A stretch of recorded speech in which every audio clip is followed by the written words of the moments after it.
علی مقام امام حسین رضی اللہ تعالیٰ عنہ نے عشاء کی نماز ادا کی۔ امام علی مقام امام حسین رضی اللہ تعالیٰ عنہ کے رفقاء آپ سے کتنی محبت کرتے تھے، آخری الفاظ بڑے دل سے سنیے۔ عشاء کی نماز میرے امام نے پڑھی، خطبہ دیا اور اپنے تمام رفقاء سے کہا میری طرف سے اجازت ہے، تم یہاں سے واپس مکے کی طرف چلے جاؤ۔ ہم بھی محبت کرتے ہیں امام حسین سے، ہم بھی اہل بیت سے محبت کرتے ہیں، تبھی یہاں جمع ہیں، مگر ان لوگوں نے بھی اہل بیت سے محبت کی، فرق دیکھیں کتنا ہے۔ رات کی تنہائی، یہی شب عاشورہ کی مبارک رات، امام علی مقام نے فرمایا تم یہاں سے چلے جاؤ، 72 سے کہا چلے جاؤ، کل ہماری ان سے جنگ ہوگی اور یہ میرے خون کے پیاسے ہیں، انہوں نے مجھے شہید کرنا ہے، انہوں نے مجھے مارنا ہے، کیونکہ ان کا مقصد یا تو میں یزید کی بیعت قبول کروں یا اپنی جان اللہ کی بارگاہ میں پیش کر دوں۔ میں جب تک شہید نہیں ہوگا یہ اس وقت تک کسی کو بھی چھوڑیں گے نہیں، نقصان پہنچائیں گے۔ رات کی تاریکی ہے،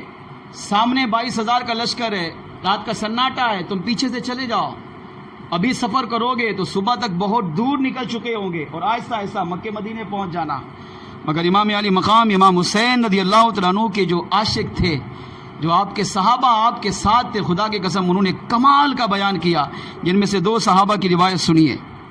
جب امام علی مقام امام حسین رضی اللہ تعالیٰ عنہ کو ہر ایک کا اختیار دیا، فرمایا تمہارے پاس تمہاری زندگی ہے،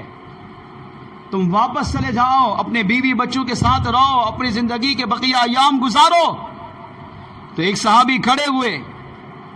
اور انہوں نے بڑا ایمان افروز جملہ کہا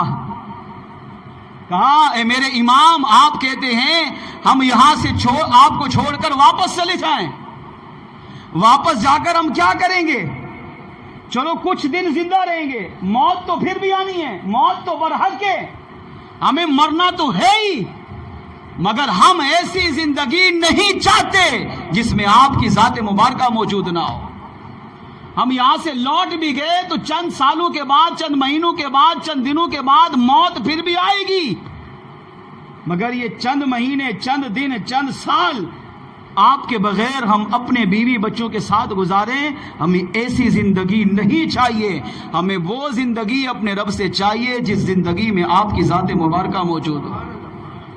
اتنا ایمان افروز جملہ۔ ایک صحابی کھڑے ہوئے، اس نے عرض کیا میرے امام آپ ہمیں واپس جانے کا کہتے ہیں، اگر ہم واپس چلے بھی گئے اور چند سال زندہ رہے بھی اور مرنے کے بعد ہم قبر میں پہنچیں گے اور قبر میں آپ کے نانا نے اگر ہم سے پوچھا، آقا نے تو قبر میں دیدار کرانا ہی ہے، تو آپ کے نانا نے اگر ہم سے یہ پوچھ لیا کہ میرے نواسے کے ساتھ میدان کربلا تک گئے، ساری مشکلیں اٹھائیں، مصیبتیں اٹھائیں، پریشانیاں اٹھائیں، مگر جب جان دینے کی باری آئی تو میرے نواسے کو تنہا چھوڑ کر واپس پلٹ آئے، تو اس وقت ہم آپ کے نانا کو کیا منہ دکھائیں گے، کیا حضور کی بارگاہ میں عذر پیش کریں گے؟ اور آپ کہتے ہیں ہم چلے جائیں، ہم جی لیں گے چند سال، مگر مرنے کے بعد قبر میں جانا، قبر سے اٹھنا، اللہ کی بارگاہ میں پیش ہونا ہے، اور قیامت کے دن ساری کائنات کے سامنے اگر رب کریم نے یہی سوال ہم سے کر لیا کہ میرے محبوب کے نواسے کو میدان کربلا میں چھوڑ کر واپس آئے تھے، ہم اپنے رب کی بارگاہ میں کیا جواب دیں گے؟ ایک صحابی کھڑے ہوئے جن کا نام تھا سعد بن عبداللہ رضی اللہ تعالیٰ عنہ، کمال کا جملہ بیان کیا۔ آپ نے عرض کیا میرے امام آپ کہتے ہیں ہم آپ کو چھوڑ کر واپس جائیں، جبکہ میرا ایمان یہ ہے، سعد بن عبداللہ کہتے ہیں میرا ایمان یہ ہے کہ اللہ نے مجھے ایک جان دی، اگر اللہ 1000 جانیں دیتا تو میں ایک ایک کر کے سب آپ کے قدموں میں نچھاور کر دیتا۔ میرا ایمان یہ ہے، میں یہ چاہتا ہوں کہ میں ابھی زندہ ہوں، پھر میں آپ مروں، آپ کے قدموں میں نچھاور ہو جاؤں، پھر میں زندہ کیا جاؤں، پھر مر جاؤں، پھر زندہ کیا جاؤں، پھر مر جاؤں، حتیٰ کہ 70 مرتبہ میرے جسم کو کاٹا جائے، جلایا جائے، راکھ کیا جائے، میری راکھ کو زمین میں پھیلا دیا جائے، پھر زندہ کیا جاؤں۔ فرمایا تب بھی 70 مرتبہ آگ میں جلنا گوارا کروں گا، جسم کا کٹنا گوارا کروں گا، مگر آپ کی ذات کو ایک لمحہ چھوڑ کر چلا جاؤں، میں اس بات کو گوارا ہی نہیں کر سکتا۔ ایک اور صحابی حضرت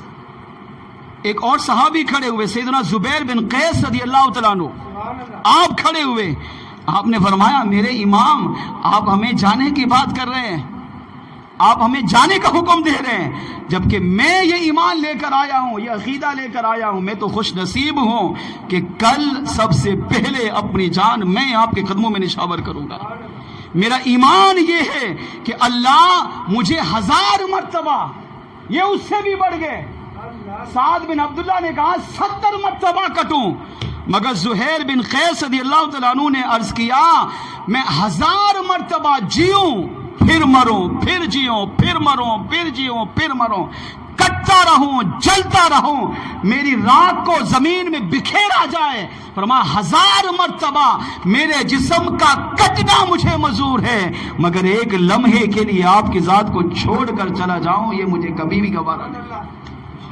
ہم کل اپنی جانیں سب سے پہلے آپ کی بارگاہ میں نچھاور کریں گے، ہمارے ہوتے ہوئے یہ یزیدی آپ کو